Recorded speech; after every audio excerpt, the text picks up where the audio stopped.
Hey folks, it's Speedistevie video time again. Here's an interesting documentary video from NASA all about Launch Pad 39B at the Kennedy Space Center. Please watch this video right to the end, and subscribe. We're at one of the largest facilities built by NASA. As a matter of fact, we're in the trenches. No, the trench, the flame trench.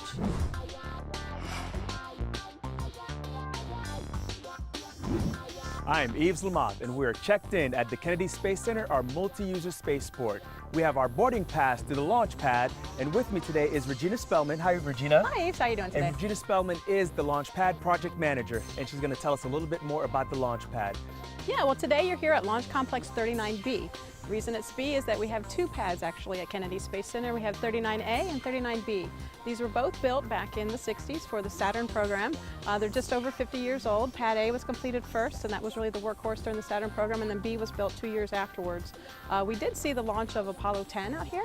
A lot of people are familiar with the Apollo 11 from the movies, but Apollo 10 was the dry run for Apollo 11, and that launched from right here where we're standing. After the Apollo program, Saturn program, we went into the Space Shuttle program, and we modified the pad to support a Space Shuttle. This pad saw 53 Space Shuttle launches. Wow. The last of them was STS-116, a beautiful night launch. That was the last one from here. So where exactly on the pad are we? Right now where you're standing is in the flame trench area, or on the apron of the flame trench. If you look back behind us, in the flame deflector, flame trench area, the brick walls are the trench. The rocket actually sits above this pad surface on the mobile launcher. So all the exhaust from the rocket goes through an opening in the mobile launcher, down onto the deflector, what looks like the darker wall behind us. That's actually a metal deflector, upside down V shape. And all that exhaust comes down and impinges on that deflector and gets redirected out into the ocean, basically down this pathway that we're standing on. And the reason that we have to do that is because the SLS will experience 9 million pounds of thrust. That exhaust will get, it's not like your car exhaust, that exhaust will get up to 2,200 degrees Fahrenheit. Wow. And that is hot, even for Florida.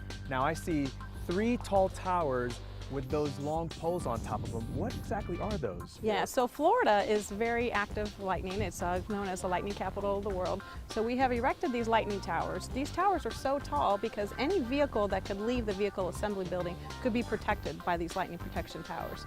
The towers are 600 feet tall, and they support a catenary system of wires that actually provide that protection over the pad surface. So is this where the mobile launcher comes onto the pad? It is. The crawler brings the mobile launcher from the vehicle assembly building down the crawlerway, and it actually arrives at the pad and comes up the hill to get on top of the pad surface. The crawler brings the mobile launcher over the flame trench, and you can see there's a crawler track here and there's one on the other side. It straddles the flame trench.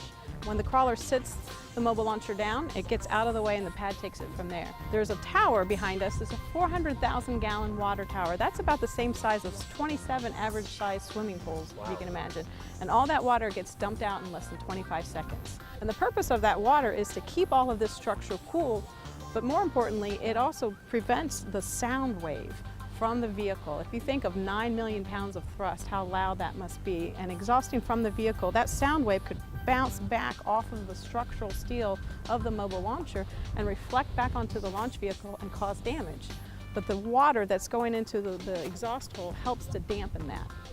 Wow. So essentially there really is no safe place on the pad right before launch. Not at all. You need to be several miles away. Our launch control system is about 4 miles from here, and that's about as where you want to be on launch day, as close as you want to get. So how do the astronauts get up to the rocket when they get to the pad? Yeah, so the Astrovan actually brings the astronauts to the pad, and they will leave the Astrovan and get onto these elevators. These elevators take them up to the mobile launcher, and then there's another elevator that takes them all the way up to the crew access arm, and they cross the crew access arm and enter into the Orion capsule.